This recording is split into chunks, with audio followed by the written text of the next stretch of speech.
जो काम ठीक से नहीं कर रहे हैं या जिनके काम में गड़बड़ी पाई जाएगी, ऐसी कई एजेंसीज हैं जिनको नोटिस भी किया गया था या कई जगह पर काम खराब होता है या भ्रष्टाचार की बात होती है, ऐसे कुछ लोगों को चिन्हित किया गया, कार्रवाई हो तो बिजली का। और दूसरा कि जो भी ठेकेदार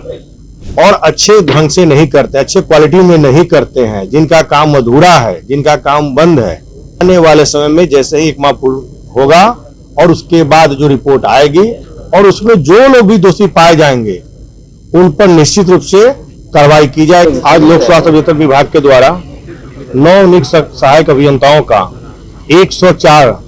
जो नवनियुक्त सहायक अभियंता हैं उनको एक दिवसीय उन्मुखी कार्यक्रम रखा गया था। सर सामने देख के बात कीजिए। उस कार्यक्रम में हमारे बिहार के कोने कोने से आए 104 सहायक अभियंता आए थे और ये लोग 2 माह का ट्रेनिंग गया में कर आए हैं। तो आज हम लोगों के सामने एक गेट टुगेदर के रूप में, एक दूसरे को जानने के रूप में, एक दूसरे को पहचानने के रूप में कि हमारे विभाग के जितने भी सीनियर पदाधिकारी हैं वो सभी को एक दूसरे को जाने, इसके लिए आज हम लोगों ने एक उन्मुखी कार्यक्रम के तहत आज एक कार्यक्रम रखा था। इस कार्यक्रम में सबसे महत्वपूर्ण बात यह रही कि हमारे बिहार के लोकप्रिय माननीय मुख्यमंत्री नीतीश कुमार जी का जो 35% जो महिलाओं का आरक्षण देने की बात उन्होंने कही है, निश्चित रूप से लोक स्वास्थ्य अभियंत्रण विभाग ने उसको ध्यान में रखते हुए आज उस भागीदारी को भी निभाया है और महिलाओं की संख्या उतने से ज्यादा संख्या हमारे 104 जो सहायक अभियंता हैं उन लोगों में है। तो कहीं न कहीं हमारे पांचों दल के जो नेता हैं, हमारे प्रधानमंत्री जी, हमारे माननीय मुख्यमंत्री जी, हमारे आदरणीय श्री चिराग पासवान जी, आदरणीय उपेंद्र कुशवाहा जी, आदरणीय जीतनराम मांझी जी, इन लोग का जो संकल्प के साथ एनडीए का जो सरकार में जो चौमुखी विकास की बात कही जा रही है और हर एक मंच से हमारे माननीय मुख्यमंत्री जी का जो हर घर नल और हर घर शुद्ध जल का जो सपना है, उस सपना को साकार करने के लिए अब हमारे 104 जो सहायक अभियंता हैं वो अपना योगदान फील्ड में देंगे। और आज के कार्यशाला में उनको बताया गया है कि किस प्रकार से कार्य करना है। हमारे विभाग के सभी पदाधिकारियों ने भी उन लोगों को बताने का काम किया है कि आने वाले समय में किस प्रकार से आप लोग को जाकर अपने बेहतर प्रदर्शन करना है, कैसे जाकर आपको अपने क्षेत्र में अच्छे से ढंग से काम करना है और विभाग में आने वाले समय में जो भी अच्छे काम करेंगे उन लोगों को हम लोग सम्मान देने का भी काम करेंगे। जैसा कि हमने पिछले प्रेस वार्ता में भी कहा था कि हम अगर किसी को दंडित करते हैं तो प्रोत्साहन के रूप में जो अच्छे काम करेंगे उनको हम लोग सम्मान भी देने का काम करेंगे। इसी के आलोक में आज का कार्यक्रम रखा गया था। तो कहीं न कहीं आज के इस कार्यक्रम से हमारे तमाम जो सहायक अभियंता हैं उनको कल से जाकर अपना वो पदभार ग्रहण करेंगे और अपना कार्य शुरू करेंगे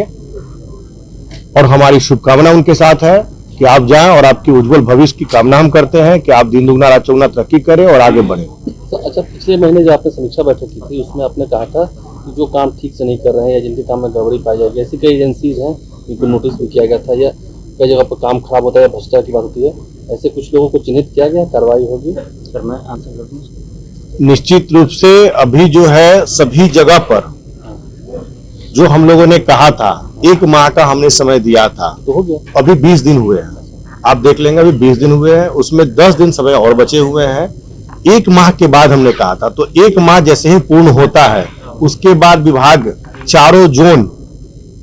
से अपना रिपोर्ट मांगने का काम हम लोग करेंगे। उस रिपोर्ट के आधार पर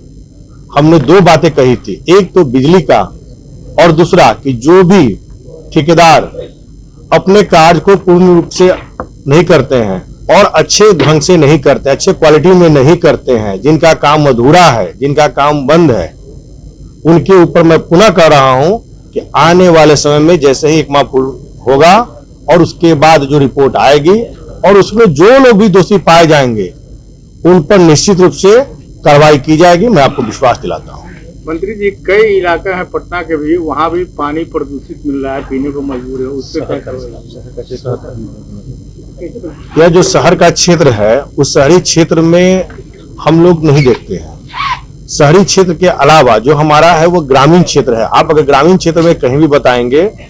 तो हम आपको बताएंगे कि हमारे जो मुख्य अभियंता हैं पटना के, उनके साथ हमने 2 दिन पहले ही हमने बैठक किया था और 2 दिन पहले उन्होंने पूरा बताया है कि हमारे यहाँ जो भी है सीजीआरसी के तहत जितने भी कंप्लेन थे वो हम सभी का निष्पादन कर चुके हैं और कहीं भी कोई शिकायत बचा नहीं है। अच्छा, एक सवाल ये है सर कि जिस तरह से गांव में लोग अभी जैसे पूरे बिहार भर में बोरिंग कराते हैं, अपने घर में करा लेते हैं, इसको लेकर अन्य राज्यों में एक अलग नियम है, परमिशन लेना पड़ता है, अपने बिहार में नहीं है कि यहाँ भी आने वाले समय पानी का शॉर्टेज रहता है गर्मी में। तो क्या ऐसा नियम लाने के बाद में विभाग विचार कर रहा है? देखिए, इसके लिए तो अभी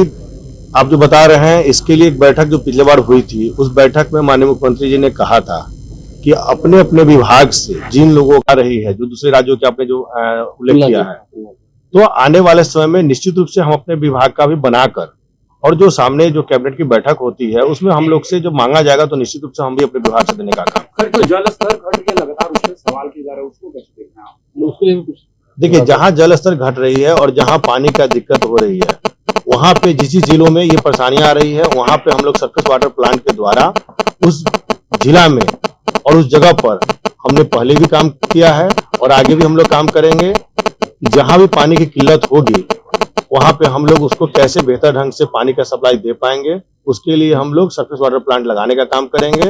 और पानी का जो हमारे माननीय मुख्यमंत्री जी का सपना है, उसमें कहीं भी जल की कोई समस्या न हो, इसके लिए हम लोग प्रतिबद्ध हैं। गांव में जो नल जल योजना लगाई जाती है और जो पाइपलाइन जाता है, तो कई बार ऐसा देखा जाता है कि जो गांव की सड़कें होती है उनको उखाड़ दिया जाता है और जल्दी भरा नहीं जाता है। क्या उसके लिए कोई गाइडलाइंस है कि इतना समय सीमा के अंदर उसको भर दिया जाना चाहिए जो पाइपलाइन किया है? नहीं, उसमें क्या होता है कि हम लोग का जो है सड़क के बाद एक निर्धारित है कि 3 मीटर के बाद ही उसका गड्ढा होना है, लेकिन जहां रोड जो है सड़कें बहुत छोटी हैं, वहां पे सड़क के बगल में जहां गड्ढे होते हैं, तो हमारा जो पाइपलाइन जाता है उस पाइपलाइन का नियम है कि जैसे ही आप गड्ढा में पाइप डला जाता है उसके तुरंत बाद उसको हम लोग बंद करवा देते हैं। मंत्री जी, कुछ दिन पहले आपको देखा गया था, डायरेक्ट आप शिकायत जो है वो सुन रहे थे, लेकिन अब जमीनी जो हकीकत है वो जानने के लिए टीम गठन करते करेंगे। देखिए, हमारे यहाँ जो सीजीआरसी का जो पोर्टल है ना, उस पोर्टल में देखने की जरूरत नहीं है। आप भी अगर चाहेंगे तो हमारा उस पर टोल फ्री नंबर दिया हुआ है, हमारा वेबसाइट दिया हुआ है, हमारा सीजीआरसी का पूरा डिटेल्स दिया हुआ है। आप सभी पत्रकार बंधु भी हैं, आप उसको बहुत अच्छे ढंग से देख सकते हैं कि हमारे हर एक जगह से जो भी शिकायत आ रही है उसका कैसे हम लोग निष्पादन करते हैं, कितने हमारे यहाँ लंबित है, कितने हो चुके हैं। ये कोई भी बिहार का एक एक आम आदमी नागरिक जो है वो उसको बखूबी देख सकता है। आप भी उसको देख सकते हैं। हमारे जो सीजीआरसी का जितने भी रिपोर्ट थे, जितने भी बंद मतलब कंप्लेन थे, उस सभी को हम लोग निष्पादन करते जा रहे हैं। ग्रामीण स्तर पे सभी लोग पोर्टल नहीं देख सकते ना, आपकी टीम भी वहां जाए, वहां इन्वेस्टिगेशन करे। इसी के लिए हमारा जो 30 लोगों का कॉल सेंटर है, उस कॉल सेंटर का एक मुख्य कारण यही है कि उस कॉल सेंटर के द्वारा जिनका भी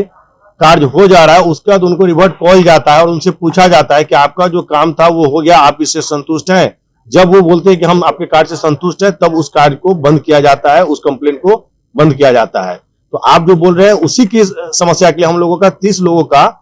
जो कॉल सेंटर है उस काम को करने के लिए पूरे बिहार में वो लगातार लगी रहती है। सर, कभी कभी अधिकारियों के व्यवहार को लेकर आम जनता सवाल करती है, बात करने के तरीकों को लेकर। मैं तो अपने सभी पदाधिकारियों से बहुत खुश हूं, क्योंकि हमारे विभाग में ऐसा अभी तक किसी लोगों का कंप्लेन, चाहे कोई आम जनता हो या ठेकेदार हो या फिर कोई आम लोग भी हो, अभी तक मेरे पास ऐसी शिकायत नहीं आई है। अगर भविष्य में ऐसा कोई शिकायत आएगा तो निश्चित रूप से हम लोग उस पर कार्रवाई करने का काम करेंगे। ठीक है, थैंक यू।